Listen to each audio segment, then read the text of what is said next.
SRKB government PG college Kishangarh से मैं doctor Kamlesh प्रीतवानी। बच्चों, आज के आपकी इस क्लास में आपका स्वागत करती हूँ। MCOM ABSD के अपने ब्रेक इवन एनालिसिस को हम लोग देख रहे थे। ये आपका यूनिट फर्स्ट और यूनिट सेकंड भी कवर करता है एडवांस कॉस्टिंग प्रॉब्लम के हमारे सब्जेक्ट में। तो पार्ट 6 की और हम आज बढ़ते हैं। इसमें हम लोग ये देखेंगे कि BE एनालिसिस की एप्लीकेशंस कैसे हैं और उसकी फार्मूलाज कैसे हैं। तो फर्स्ट हम देख रहे हैं calculation of profits from different cells volume. हमें देखना है कि हमारे पास, मैंने आपको बच्चों पिछले वाले लेक्चर में एक बताया था, इसकी इक्वेशन जो होती है हमारी BE इक्वेशन जो हमारी है वो है BP equation S minus V बराबर F प्लस C। ठीक है, F प्लस P। तो ये हमारी इक्वेशन है S माइनस V बराबर F प्लस P। तो अब इसमें हम इक्वेशन में क्या कर रहे हैं कि प्रॉफिट को हमने इधर ले आया। मैंने आपको बताया था बराबर बीच में लगा हुआ है S माइनस वी बराबर F प्लस P। P को अगर हम आप वहाँ से उठा करके इस साइड लाते हैं तो बाकी इक्वेशन को इधर ले लेते हैं आप, यानी कि S में से माइनस VC तो है ही, प्लस F भी माइनस कर रहे हैं आप। वेरिएबल और फिक्स्ड कॉस्ट दोनों टोटल कॉस्ट को माइनस करते हैं तो प्रॉफिट आता है। तो डिफरेंट सेल्स वॉल्यूम अगर आपको दे रखे हो और उसमें आपके सेल्स वॉल्यूम मतलब मात्रा, विक्रय की अलग अलग मात्राओं पर अगर आपको लाभ की गणना करनी है तो इस इक्वेशन को आप यूज करेंगे। तो आप सेल्स लिखेंगे, उसमें VC और FC दोनों को माइनस करके प्रॉफिट की कैलकुलेशन होती है। इसी तरह से अगर आपको जो है डेजिग्नेटेड प्रॉफिट कहा गया है, कुछ डिजायर्ड प्रॉफिट कहा गया कि इस प्रॉफिट को अपने को अचीव करना है, उस पर आप बताइए सेल्स वॉल्यूम कितना होगा। तो हम क्या करेंगे, fix cost plus desired profit upon PV ratio, FC plus desired profit upon PV ratio करेंगे। तो ये जो इसकी इक्वेशन होगी।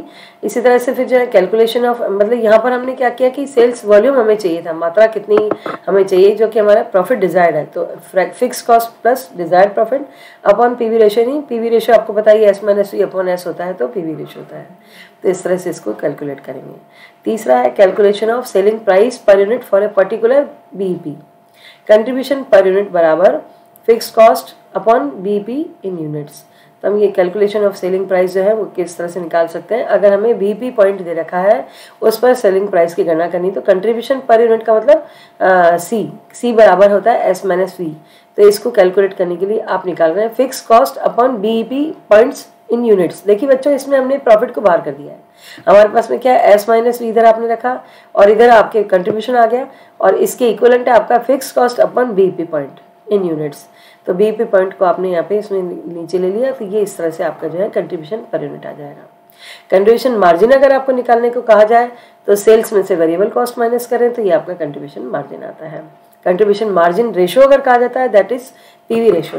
तो ये आपको निकालना होगा contribution per unit upon selling price per unit, S minus V upon S। जो मैंने आपको बताया ये PV रेशो कहलाता है, कंट्रीब्यूशन मार्जिन रेशो। उसकी गणना इस प्रकार से की जाएगी।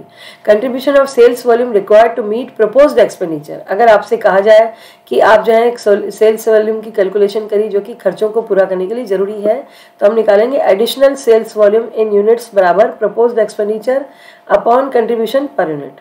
तो ये हमारे जो होगा एडिशनल, अगर कभी कहा जाए कि हमें जो है बताइए कितना सेल्स वॉल्यूम बढ़ाना चाहिए। अगर हमारे प्रपोज्ड एक्सपेंडिचर आपको कहा जाए कि भाई हम ये अगर नया प्रोजेक्ट ले रहे हैं या नया टेंडर ले रहे हैं तो उसमें आपके इतने खर्चे एक्स्ट्रा लगेंगे। तो मैंने आपको बताया कि एक्स्ट्रा जब भी हमें कुछ भी कोई चीज़ लेनी है तो उसमें हमको क्या करना है, ये डिसीजंस है, B डिसीजंस कहलाते हैं। तो डिसीजन मेकिंग करने के लिए हमें केवल हमें जो है फिक्स्ड कॉस्ट को छोड़ के वेरिएबल कॉस्ट को और सेलिंग को ही कंसीडर करना होगा। तो ये आपका होगा proposed expenditure upon contribution per unit S minus V वापस से। तो इससे आपको एडिशनल सेल्स वॉल्यूम की जानकारी प्राप्त हो सकती है। इसी तरह से determination of margin of safety होता है। मार्जिन ऑफ सेफ्टी क्या है कि देखिए बच्चों, B सेल्स तो वो पॉइंट था जहाँ पर नो प्रॉफिट नो लॉस हो रहा था, हमें कोई भी प्रॉफिट नहीं है, कोई लॉस नहीं है। लेकिन हम उससे आगे बढ़ते हैं तो ये क्या रहता है, margin of safety. Margin of safety का मतलब है कि हमारी करंट सेल अगर उससे ज़्यादा और B सेल्स को टच कर रही है, उससे ऊपर जा रही है, तो ये हमारे लिए फायदे की बात है। ये कहलाएगा MS प्रॉफिट बराबर upon PV ratio.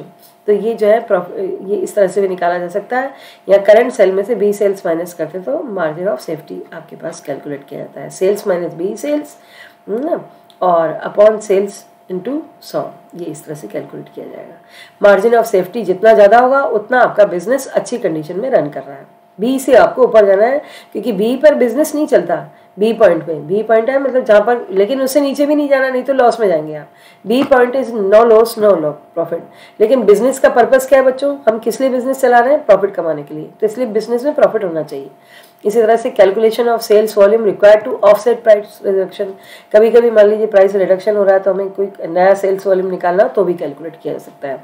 Change in sales volume और selling price to offset the impact of change in variable cost and fixed cost.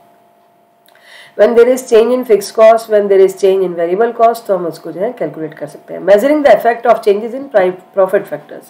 BE analysis helps in the measurement of effect of changes in various profit determining factors, such as changes in sales price, variation in fixed cost, change in product mix, है ना।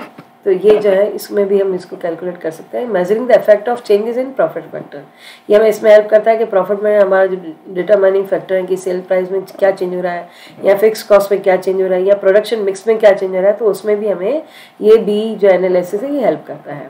Choosing the most profitable alternative, B analysis technique जो हमें use करते हैं to the select the most profitable alternative between two. इसको use किया जाता है दो में से सबसे ज़्यादा बढ़िया वाला कौन सा अल्टरनेटिव है उसको यूज़ करने के लिए। Determining the optimum sales mix, this analysis is also useful for determining the best sales mix which consist of personal selling, advertising and sales promotion. Optimum sales mix जो होता है ये होता है कि हम कितना जो है हमें कौन सी क्वांटिटी किसकी कितनी रखनी है। आपको आपके 4 प्रोडक्ट्स हैं तो उसमें कितनी क्वांटिटी किसकी रखी जाए, तो ये सेल्स मिक्स कहलाता है। तो इसको जो है आपको डिसाइड करना होगा, तो ये एनालिसिस उसमें भी आपको हेल्प करता है। इसी तरह से आप पर्सनल है, selling, advertising and sales promotion, अलग अलग आपके अगर डिपार्टमेंट्स हैं आप उनके लिए करना चाह रहे हैं तो भी आप कर सकते हैं। और एज एन अल्टरनेटिव ही में think of spending ₹1 lakh on intensive advertisement. मान लीजिए कि वो सोचता है कि भाई बिजनेसमैन सोच रहा है कि भाई मुझे तो सेल्स फोर्स को बढ़ाना है, और या फिर वो सोचता नहीं सेल्स फोर्स को छोड़िए एक तरफ, अपन तो क्यों ना एडवर्टीजमेंट कर लें, उस पर ₹1 लाख लगा दें। तो what this new fix cost will do to the break even point then can also be shown by break even analysis. तो हमें हमारी फिक्स कॉस्ट बढ़ेगी, हम ₹1 लाख एडवर्टीजमेंट पे लगाने वाले हैं, तो वो लगा जाए, सेल्स फोर्स पे पैसा लगा जाए, ये सब इससे डिसाइड होगा। तो बी एनालिसिस हमें इसमें भी हेल्प करता है। Deciding upon change in capacity, with the help of these techniques it can be decided weather change in capacity will be profitable और नॉट। कैपेसिटी क्या होती है बच्चों, जैसे आपने कहा भाई हमारी 100% कैपेसिटी में हम जो है 1 लाख यूनिट्स बना सकते हैं प्रोडक्शन की, लेकिन हम अभी तक जो है 50% पे ही काम कर रहे थे, लेकिन अब हमें लगता है कि नहीं हमें पास हमारे माल बिक जाएगा या हमारे पास कोई नया ऑर्डर्स आ रहे हैं, तो हम 50 से अपनी कैपेसिटी बढ़ा के 30% बढ़ा के 80% पे लाना चाह रहे हैं। तो ये जो है कैपेसिटी बढ़ाने पर उसको हमें देखना होगा कि ये प्रॉफिटेबल है ये नहीं।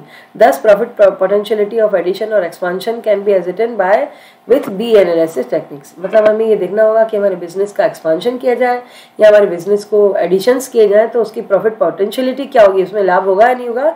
तो ये सब हमें बी एनालिसिस उसमें हेल्प करेगा। धन्यवाद।